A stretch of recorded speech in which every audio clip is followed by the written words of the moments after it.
Hello everybody, I am Boofire191, and I bet you fucks thought you were only getting one video. Well, that isn't the case. So, I know the last video that I did, I stated that that would be my last Mandalorian video for a while, but after a discussion with a friend, I just couldn't help but make this video. The new Mandalorians, the Pacifists who control Mandalore in the Clone Wars, just don't make sense. Sure, their beliefs do, but their rise to power as it stands now, doesn't make the most sense. So let's start off with the Excision, an event that turned Mandalore and other Mandalorian worlds into desert worlds. Anyone who has seen my videos must be tired of me talking about that event, but fuck you, it's important. After this, a provisional government was created by peaceful Mandalorians, or relatively more peaceful Mandalorians. They used their superior tech to create the dome cities in the desert. Now, this is where we hit our first snag. How?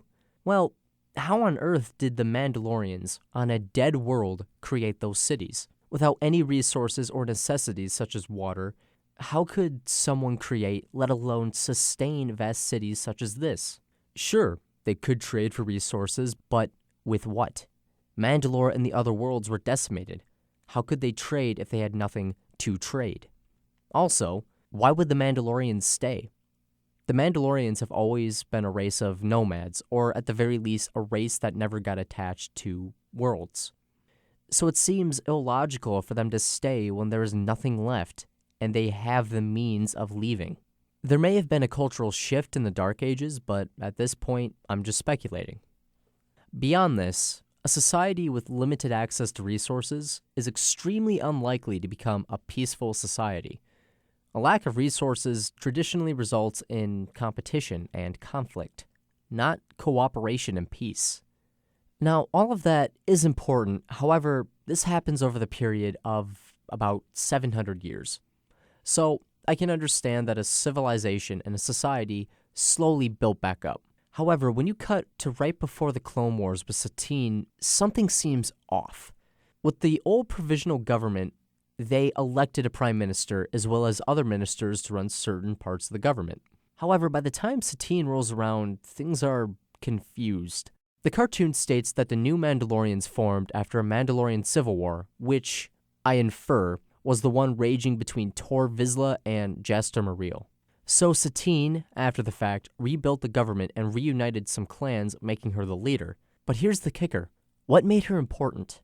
Now, Mandalore would be able to just be a nobody and rally people together. But she's not Mandalore, and something seems, again, a bit off. Now, before she rebuilt the new Mandalorians, Satine learned how to be a diplomat on Coruscant, something that I'll assume costs a metric fuck ton of money. This would imply that her parents are royalty, or nobility, or just so goddamn rich it doesn't matter. Well, why do I state this? It's simple. The title of Duchess isn't an elected office like the Queen of Naboo. It's hereditary. This means that at some point the elected government turned into a constitutional monarchy. First off, that shift is usually the other way around. And secondly, this makes no sense within Mandalorian society. For Mandalorians, their leader has always been based off of merit, and Mandalore could be anyone if people were willing to follow. If the Mandalore was an idiot, they'd get killed in one way or another, and then the Mandalorians would pick someone else. Now, the provisional government is a bit of a shift away from this, however, it isn't that big. At the end of the day, democracy is about picking the best person for the job. So the fact that Satine is a monarch, whose parents were monarchs, people who gained authority through birth and not merit, contradicts everything the Mandalorians have been about. Granted, Satine rebuilt the planet after a war, but the system was already in place, a system that just shouldn't be there. And beyond that fact, I didn't really see the ministers holding much power over Satine or equal power, checks and balances, in the cartoon. Naturally, a cartoon isn't going to go through the ins and outs of galactic government, but again, you only know what you're shown. There could be an event still unknown to us as to why there's a monarch, but as of now, it just doesn't make sense. It contradicts traditional Mandalorian culture, and it contradicts the democratic government that existed for hundreds of years.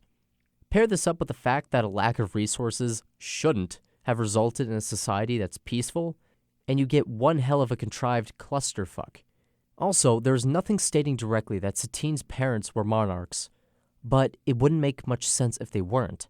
A democracy is often unwilling to give up its power to a monarch or a dictator, unless it's Rome, and you're Caesar.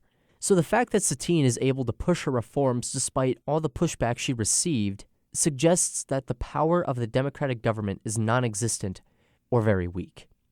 Now, this is just one opinion and one point of view. I could be dead wrong about this, and you guys are some smart SOBs coming up with different theories around this stuff, but that's just my take. So with all that said, I've been Boofire191. I hope you've enjoyed this video.